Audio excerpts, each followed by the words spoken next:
Pochválený Ježiš, spešne riekol tu Michal, smele uprúť zrak a čakal. Čas sa míňal, tiekol, lež odpovedia ani mak. Kto to? Klible hlasné slova, až skoro sluch mu sprerážali. Som, prosím pekne ponížene, som Michal Čajka, sirota. Priam chvatom myknul do knihy. List vyňal, trochu ukrkvalý, na palcoch šupol prst dvoranu, tam podal lístok k rukám pánu a na miesto sa vrátil späť.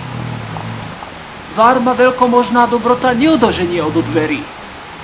Si drzec, vrkla odpoveď a bola príkra, omrzelá. Kto vpustil ťa sem? Lebo veď tá vôľa dosiaľ neveľa. Tam von má miesto žobrota, tam dá sa už zuby dcerí. Ty votrieš sa pre zátvory, ty vpálil. Vietor divý, jak z hradskej neposedná smeť. Čo teda chceš? Slov týchto res ocítil Michal neomylne. O srdce rafli ako kres. Zrak jeho prudkým ohňom srší, no súdil.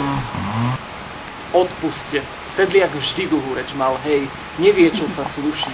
Bár prostý sluha zná sa do toho, čím je poctivosť, ale ďalej si už nepamätá.